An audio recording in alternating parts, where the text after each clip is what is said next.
Well, welcome to Phoenix News exclusively here on Phoenix TV, and I guess everybody now knows that the Sheffield Steelers lifted the playoff championship trophy in Nottingham at the weekend. An excellent weekend of hockey as always in the NIC. Two good semi-finals and probably one of the best finals we've seen for a couple of years, with the Sheffield Steelers actually shutting out the Coventry Blaze 2-0 on Sunday afternoon. An excellent performance, has to be said, from the Sheffield Steelers. They learnt from watching Coventry play Newcastle how they thought they could best take on the Coventry Blaze, and they executed it to perfection on Sunday night. So congratulations go to the Sheffield Steelers. Commiserations to the Coventry Blaze, but it wasn't all bad for them, was it? After all, they did win the Knockout Cup and the regular season league championship, with the Nottingham Panthers picking up the Challenge Cup. So the 4 trophies spread around between 3 clubs, and that can't be bad for the BMI Baby Elite League as we look forward now to the summer and then onward into the new season 2008-2009.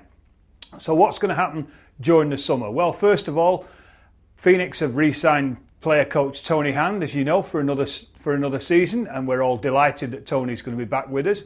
But before he gets down to the hard work of the summer recruiting, Tony's got a little exercise out in Austria beginning at the weekend, when the Great Britain team under Paul Thompson, the Coventry Blaze coach, together with Tony as his offensive coach and Rob Wilson as defensive coach, they fly out to Innsbruck for the World Championships. And it's a tough programme that the Great Britain team have got ahead of them in Austria.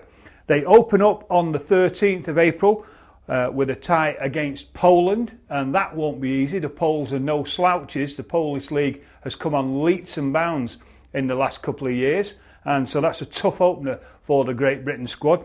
The next day, the 14th, they play the hosts, Austria, and obviously that's going to be probably a sellout crowd and a very partisan crowd in Innsbruck of Austrians, so another tough game for Paul Thompson's men.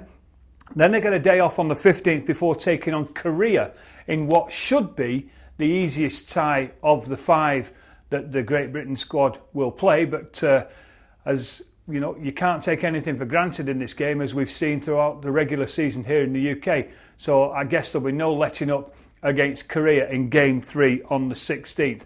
Another day off on the 17th for Great Britain before they take on Holland, and that will be a very interesting game, because the Dutch reckon that their league is at least equivalent to that of the BMI Baby Elite League, so there'll be some points to prove there for the players representing the Netherlands and indeed the Great Britain squad going up against them.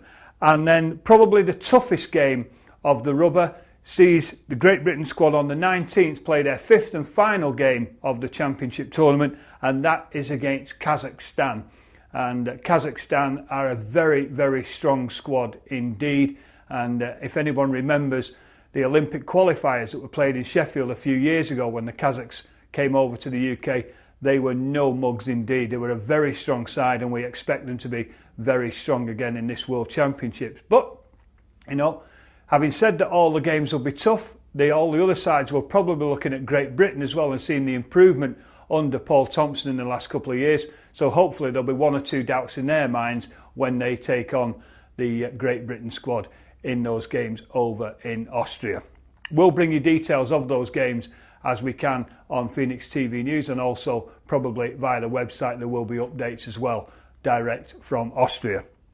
Now, the summer tasks for the Manchester Phoenix are many and varied. Obviously, team recruiting is high on the priority list for Tony Hand, but also in the background we'll be working very hard on the sponsorship and advertising revenue for the club. That is absolutely vital to the Manchester Phoenix for us to ensure that we cover all our costs and hopefully bring in some big name sponsors and some household names, because that can only help us on the financial front, because it is an expensive sport to be involved in, and we do need those commercial partners to be on board and to be assisting with us. And obviously we help by giving them some exposure in the marketplace as well, with our ringside advertising in the building, and obviously of course via the website and Channel M with the Phoenix Hockey Show, which I hope will be back on the air in the new season as well. So it's a busy summer. It doesn't stop once the play-in side of the season ends.